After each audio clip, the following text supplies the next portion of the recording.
जय मूल निवासी, जय भीम। और मेरा आज नया नामकरण हुआ मेरा नाम सुरेंद्र है और जैसे सर ने अनाउंस किया है तो मैं राष्ट्रीय क्रिश्चियन मोर्चा का प्रदेश अध्यक्ष हूँ। और मैं याद करता हूँ इस दिन को जब सर मान्यवर मेसराम सर भादराबाद में आए थे, मुझे और भंवर सिंह सर को दोनों को एक साथ इनवाइट किया था उन्होंने। तो उस निमंत्रण को मैं आज भी याद रखता हूँ कि आप बाम सेफ के साथ आइए और आप समाज के लिए काम कीजिए। मैं आज के जो विषय हैं अलग अलग विषय हैं और ओबीसी के आरक्षण को लेकर के सबसे पहला सब्जेक्ट है। मैं पास्टर हूँ, बाइबल पढ़ता हूँ, बाइबल प्रचार करता हूँ और बहुत सारे पासवान आए हुए हैं, बहुत सारे विश्वासी भाई आए हुए हैं और आप सब पूरी जितने भी हमारे ऑडियंस हैं, जितने भी हमारे भागीदार हैं, सभा में आज भागीदार हैं, उन सब का स्वागत करता हूँ। जितने मंचासीन हमारे पदाधिकारी हैं उन सब का भी स्वागत करता हूँ। और मैं ज़्यादा नहीं आज के बारे में थोड़ा एक दो बात बोल के अपने सीनियर लोगों को समय देना चाहता हूँ। आरक्षण के बारे में जो बात है, आरक्षण को हम समझने की कोशिश करते हैं क्योंकि हमको आरक्षण के बारे में और दूसरी चीज़ों के बारे में सीखने का मौका नहीं मिला।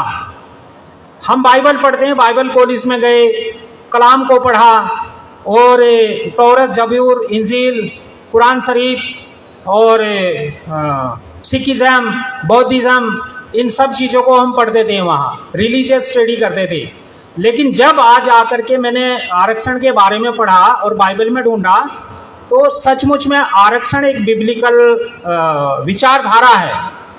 बाइबल आरक्षण को सपोर्ट करती है कि आरक्षण मिलना चाहिए और आरक्षण एक बाइबल आधारित कॉन्सेप्ट है।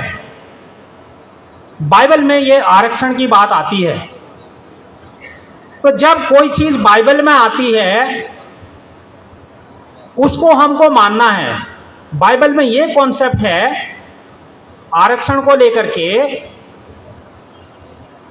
कि जो एक जिसकी जितनी संख्या है उसको उतना हिस्सा मिलना चाहिए, ये संविधान भी कहता है और बाइबल भी कहती है। हमें हमारी हिस्सेदारी मिलनी चाहिए। तो जब कोई बात संवैधानिक है और कोई बात बाइबल के ऊपर आधारित है तो हम उसको सपोर्ट करते हैं और हम उसको मानते हैं। तो ओबीसी को जो आरक्षण अभी तक नहीं मिला वो मिलना चाहिए, इसके हम पक्षधर हैं क्योंकि बाइबल ऐसा कहती है कि जिसको जो हिस्सा मिलना है वो उसको मिलना ही चाहिए। हमारे एससी, एसटी, ओबीसी, माइनॉरिटी को जो हिस्सेदारी मिलनी चाहिए वो उनका हक है। अगर कोई किसी का हक ना मिले तो ये अन्याय है और बाइबल न्याय की किताब है। बाइबल न्याय की किताब है, न्याय को प्रमोट करती है। तो हमारा ये मानना है कि आज जितने भी सब्जेक्ट चुने गए हैं वो बहुत बेहतरीन है, वो बाइबल बेस हैं, बाइबल उनको सपोर्ट करती है और हम इनके साथ खड़े हैं। और जितने भी मसीह लोग आए हैं, जितने भी विश्वासी आए हैं, पास्टर आए हैं, वो सब आपके साथ खड़े हैं।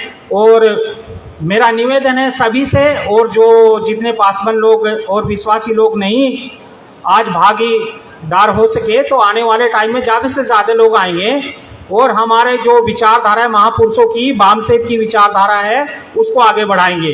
क्योंकि ये देश हमारा है, इसकी सेवा भी हमें ही करनी है। तो एक ही बात कह करके मैं बात को खत्म करूंगा। आखिरी बात,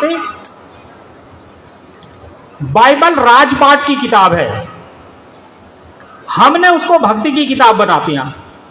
बाइबल सचमुच में राजपाट की किताब है लेकिन बना दिया हमने भक्ति की किताब उसको।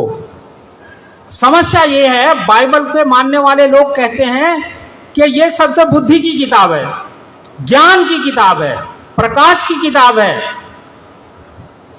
लेकिन ये जो ज्ञान है राजपाट का, ये तो छुपा हुआ है उनसे। विधानसभा पार्लियामेंट में लोग बैठते हैं जिनके पास ज्ञान नहीं है, विचारधारा नहीं है, न्याय नहीं है, समानता, एकता, हक देने का जिगरा नहीं है। वो लोग बैठते हैं, लेकिन बाइबल के मानने वाले लोग उधर देखते भी नहीं है। तो ये हमें भी जागरूक होने का समय है।